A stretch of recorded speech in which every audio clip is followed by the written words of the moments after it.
If your seeds just sprouted, this is where things can go really right or go sideways pretty fast.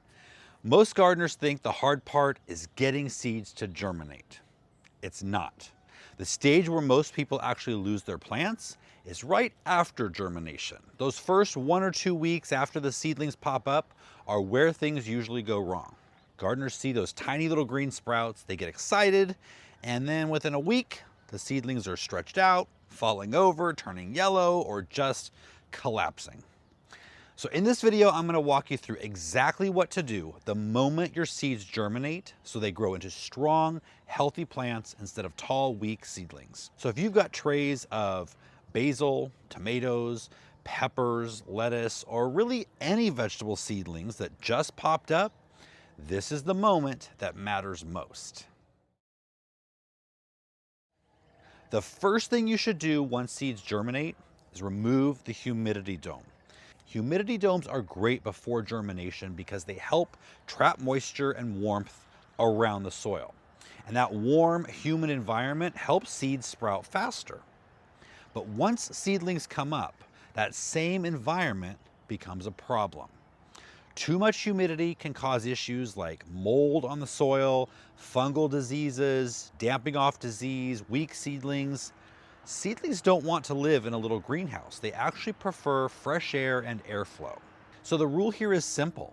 As soon as most of the seeds in the tray sprout, take the dome off. Even if a few seeds haven't come up yet, it's still better to remove the dome.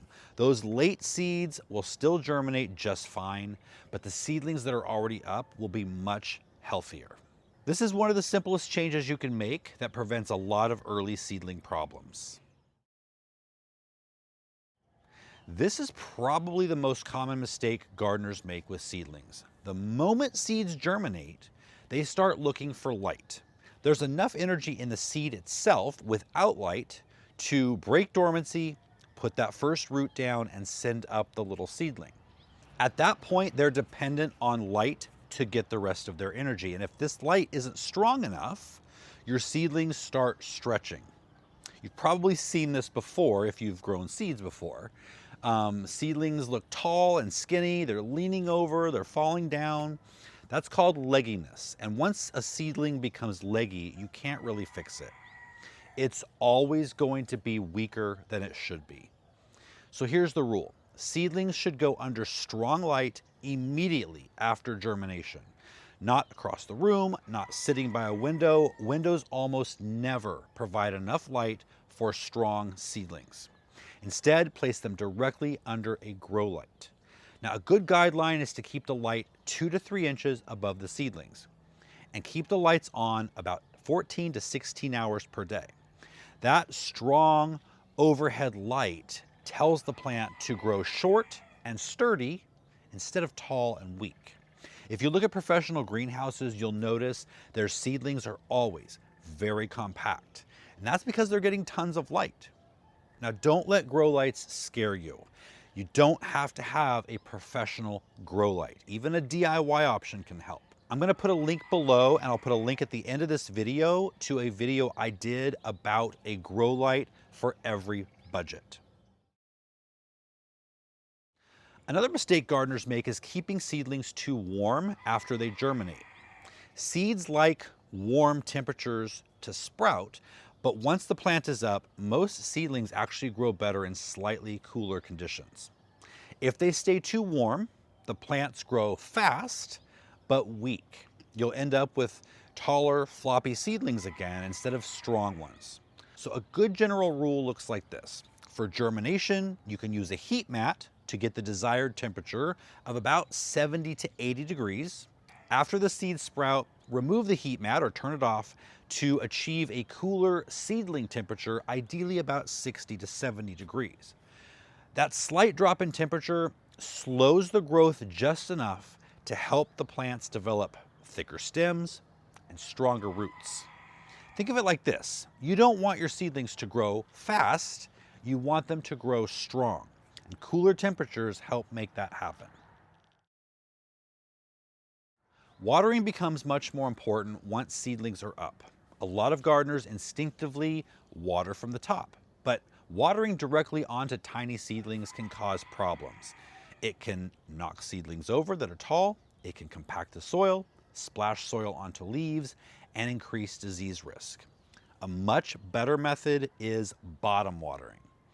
Bottom watering simply means you add water to the tray underneath the seed cells. The soil then absorbs that moisture from below. Now, the nice thing about this method is that the roots naturally grow down toward the water. That helps create stronger root systems for later when you put them out in the garden. Now, here's how to do it. Just pour water into the tray and let the seedlings sit for 10 or 15 minutes. During that time, the soil will absorb all the moisture it needs, and then you can dump out any excess water. The goal is moist soil, not soggy soil. Seedlings don't like to sit in standing water. And then don't water again until the top of the soil in each cell looks dry and the tray itself is a little lighter, not completely dry, but you want to let them dry out, especially on the top between waterings. This next step is optional, but it makes a big difference. When seedlings grow indoors, they usually experience no wind at all. But outdoors, plants constantly deal with air movement. And that movement actually signals the plant to strengthen its stem. Without airflow, seedlings can grow weak and floppy. So an easy trick is to place a small fan nearby. One that oscillates is actually a great option. Now, you don't want the fan blasting the seedlings, just a gentle breeze. The airflow helps in two important ways. First, it reduces the chance of fungal disease, and second, it encourages the plants to develop thicker stems. You can think of it like exercise for seedlings. A little bit of movement makes them stronger. Once seedlings develop their first true leaves, now the first leaves that come up are their seed leaves, the next leaves are their true leaves, and at that point you'll actually notice that several of the plants are growing in the same cell, and that's completely normal. Most gardeners plant a few extra seeds per cell to make sure something germinates. So now you might have 2, 3, or even 4 seedlings all growing together. Now, the traditional advice is to just thin the seedlings. That means snipping the extra ones and leaving the strongest plant. And that's still the safest option. But experienced gardeners often do something else. With certain plants, basil is a great example, you can actually separate the seedlings and grow them individually. If you have the space and don't mind spending a few extra minutes, you can turn one crowded cell into many plants instead of just one. The key is waiting until the seedlings are a little bigger and have their first set of true leaves. And at that point, the roots are developed enough to handle being separated. What I usually do is I get a bucket of water and I dunk the whole root ball in there and shake it around to get most or all of the potting soil off of the roots.